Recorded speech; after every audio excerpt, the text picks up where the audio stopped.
What's up, my YouTube fam? I'm back. This is Larry with the best credit repair channel. We're going to keep these videos coming. Today, we're going to be talking about how to successfully build a solid credit report. We're going to talk about that. We're going to cover a lot on that. But first, I want to say thank you for all my new subscribers. We're creeping on up there. We didn't hit 4K. So we're going to continue to grow. I'm going to continue to get these videos out and continue to educate on how to build and repair. And we're going to, like I said, I'm putting together some investment videos to really get these new investors to really, it's a great opportunity to get into the stock market. And I'm going to be doing some videos on that. So that's coming up. But first, like, subscribe, and share the channel. We're about to get it in. We're about to get this credit stuff going. And I want y'all to build y'all credit report. So let's get it. The first thing we need to talk about is how do you successfully build? Step one. What I try to tell people, and I'm going to talk about the top credit cards, secure cards to get.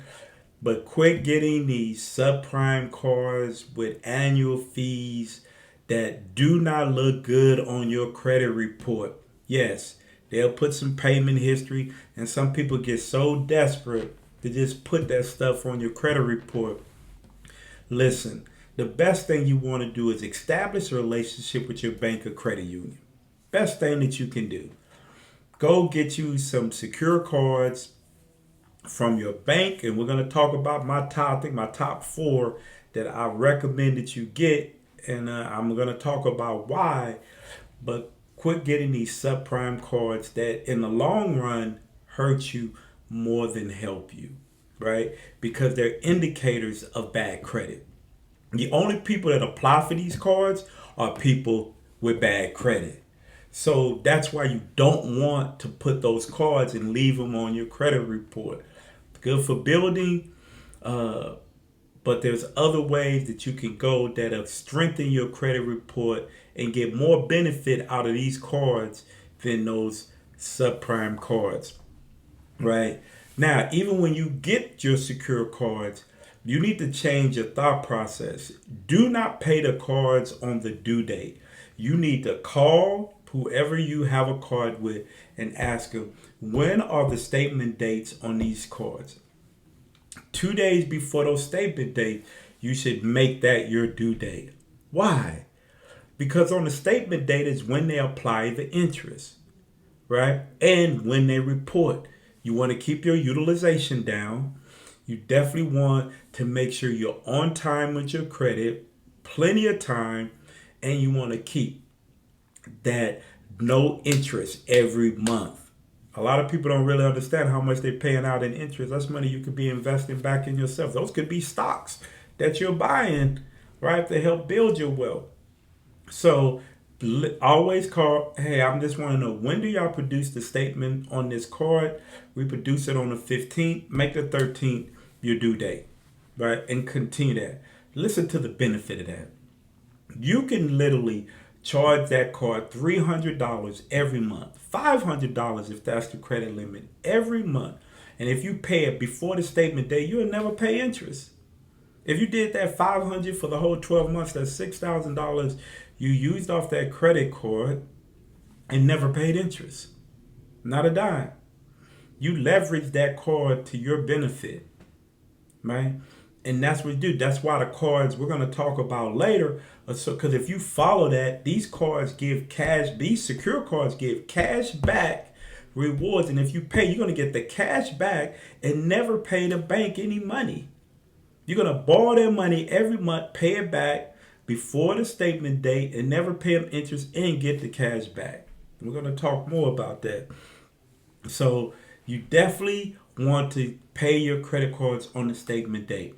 Next thing you want to do, get you some authorized users. Mom, dad, sister, brother, best friend, cousin, uncle, niece, whatever. Ask. Listen, do you have a authorized user card that I could just piggyback off your good payment history? Try to look for a card with at least 5 years old at least 5 years, right? And explain to them, I don't want a card. I'm not trying to use the card. I don't care what it look like. All I want to do is piggyback off your good credit history to help me start building my credit report so I can get those type of cards. That's all I'm asking for. That's it. If you gotta slide them $50 or $100, do whatever you gotta do, because in the long term, it's gonna benefit you, right? Long term, it's gonna benefit you. So definitely get you some authorized user cards. That will help. You got secure cards. That we're gonna talk about some good ones. You added some authorized user cards. 5, 10 years, make credit report starting to look good. It's starting to be solid. And that's what you want to do. Develop those relationships. Develop those relationships with your banks, right? And with those, right, go to your bank that you got a checking account, savings account. You're trying to get a secure card. All that stuff looks good. And banks want to give you credit, right? They want to. Develop those strong relationships. The next thing, when you're applying for cards, look for cards for pre-approval. I got some cards for you at the end of this video, but also look for pre-approval cards. Don't just apply for cards. I've had clients that 25 inquiries and none of that stuff they received. All of them they got denied, right? So stop. You applied twice, stop. Is something wrong with your credit? You need to get it fixed before applying for anything else. Find a new direction. Secure cards until you can get that stuff off your credit report.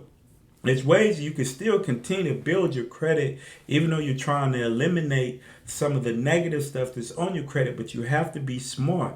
Like, don't put these subprime cards on your credit report. Go get a secure card from a bank, and we're going to talk, from your bank, but don't get these subprime cards from Credit Karma, Destiny, Indigo, Milestone, all those cards that are subprime cards that don't give you any value. As for they're gonna transaction fees, they're gonna annual fees, and you get no cash back. It's just, they're not good cards, and they're looked at as subprime cards, meaning the only people to get these cards are people with bad credit. So think about that. The next thing you want to do, when you do get your card, I always tell people, at least keep your utilization under 20%. They say 30%. I say 20%. The best is 10%. The best is 0, but 10% is considered the best. You got a small balance and you're under. That is so important. And that's why you also want to look at the statement data when you pay your credit report, because it helps you keep that utilization low. It helps you maintain the fluctuation in the utilization, which causes your scores to go up and down every month because you use. So definitely. The next thing, eliminate the negative debt, right? Eliminate negative debt, charge-offs.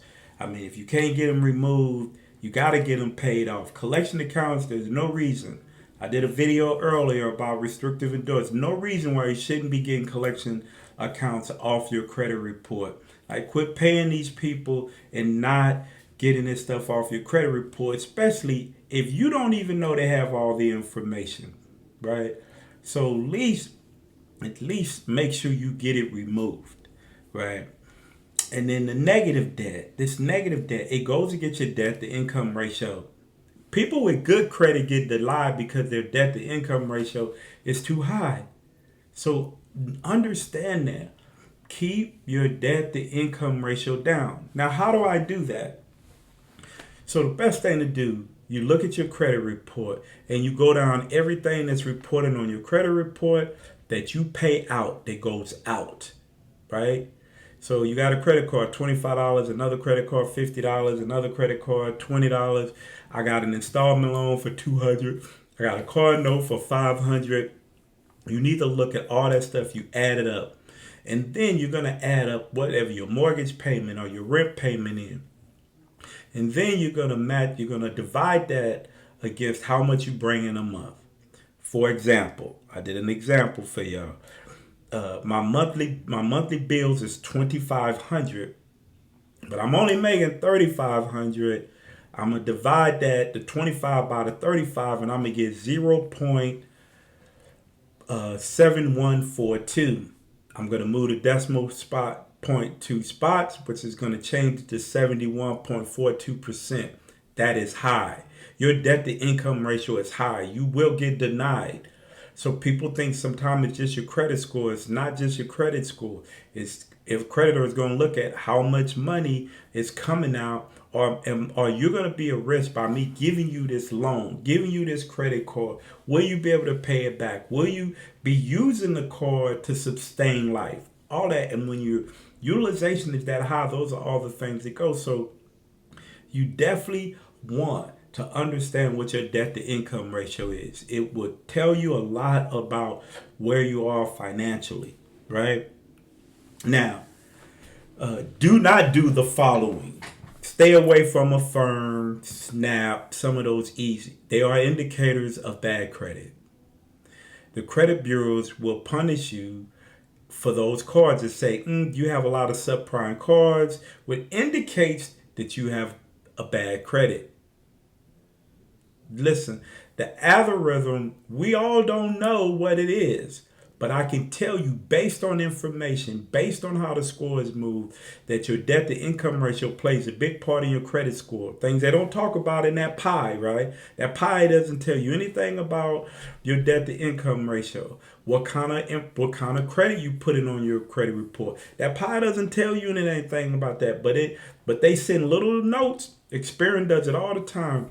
If you have a firm, those are considered bad or high risk loan people, right? So you don't want to use those, right? There's better ways to build your credit report. Stay away from Credit Karma cards, Destiny, Indigo, Milestone, all those cards are subprime cards. What they say is the only people that get these cards are people with bad credit. So it affects your score, right? They don't want to give you a 700 score if they think that you got that you have indicators of bad credit. So be careful with those cards, right? Now, what cards do you want to put on your credit report? Now, you don't want to go out and get these subprime cards because they're going to be charging you annual fees, transaction fees, all of that. Extra money. Your best bet, and you can't, for one, they're limited on the credit limit they're going to give you. Most of them ain't going to give you but $300, maybe $5, and that's it. You'll never get a high credit limit on those cards. Those cards would not change into another card. You just stuck with that.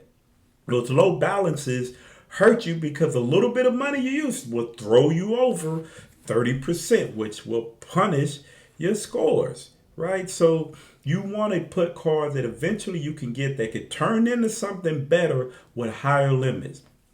First card we're going to talk about, Discover Secure.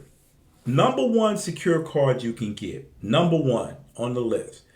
If you are trying to build, you need to go get you a Discover Secure card. Why? Earn 2% cash back on particular categories, plus 1% back for all others. No annual fees, unlimited dollar for dollar match for the first year, right? Redeem your reward for cash. Your cash back never expires. No transaction fees, right? Go get your Discover card, and you can increase. What I tell people to do, you opened it for $300 every month. Call Discover and say how much it takes for me to increase my credit limit. Now it looks good because they're gonna review your credit card after 6 months. They're gonna review that secure card to see how you're maintaining the card. So every month you're going in, you're adding a little bit more to the card, you're increasing it. It is all a savings account.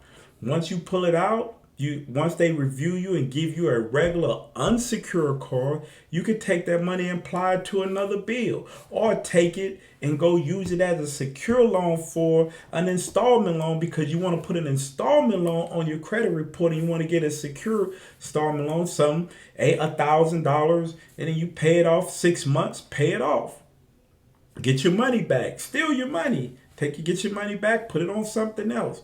It's just being smart about how to build your credit, right? All these gigs, all these tricks, it's just one thing. And it's not even really a trick. It's just knowing what to put on your credit report to build a solid credit report. Everybody want to reach the 750s. But hell, I got a stack of cards and my score is probably right at about a 700. And I just keep it real with y'all. And I have all great cards. All of them. American Express Platinum. I have a Navy Federal Platinum. I got a Navy Federal Cash Rewards. I got 3 Navy Federal cards equal up to $40,000. But my credit profile is solid. It's solid. So you just got to understand all of that stuff. All of it. Next one. Bank of America Cash Reward Secure Card. No annual fees, 1.5% cash back on all purchases. Periodically review your account every 6 months, but they do have a transfer balance of 3%. Next card, Capital One Quicksilver. No annual fees, 1.5% back on most purchases. Review after 6 months to upgrade to unsecured card. 5% cash back on hotels and rental cars if you book through Capital One Travel. Number 4, Patel. No annual fees. Look at your banking information like Grain, but I know even I've told people about Grain. There's a waiting list for Grain. Banking information to get a clear picture of how you manage your income, saving, and spending, and they report to all 3 credit bureaus like all the other ones. Those are my top 4 cards. Now, if you have a military affiliation, Navy Federal, get your Navy Federal secure card. After 6 months, they will review it and turn you over to an unsecured card. Another one, USAA secure card, same thing. You have to, but Navy Federal is my go-to, right? Navy Federal is the one you want to go to. So even if you know somebody in the military that can get you in the Navy Federal, man, get me in the Navy Federal. You got pledge loans. They'll help you build your credit. They are there for you. I'm gonna have some videos on some top credit unions to get on with, but those are the things that you need to do to positively build a solid credit report. So that's pretty much it for this video. If you have any questions, you know the deal. Shoot me an email. Also like, subscribe, and share the channel. I'm always available. If you shoot me an email, I'll definitely give you my phone number. You can call and talk. If you're interested in the Master Dispute Package, tons of good, solid information. Junk a lot of these people be trying to get over on y'all. You can actually learn something from there. And then on top of that, you have my information. I'll help you through certain situations. If I need to look at a dispute letter you did, I'm there for you. I appreciate it. I'm passionate about what I do. I like helping y'all, and I'm gonna do it the right way. I'm not gonna do it the jacked up way. So it ain't about it's all about taking care of y'all. So if you have any questions, you know the deal. You can get at me with an email, and if you get my email, you got my phone number. You can text, call, and then we'll go from there. But I appreciate y'all. I appreciate all y'all do. I appreciate y'all for watching the videos. I appreciate y'all comments, good, bad, ugly, and different. I appreciate everything that y'all do, and I'm out.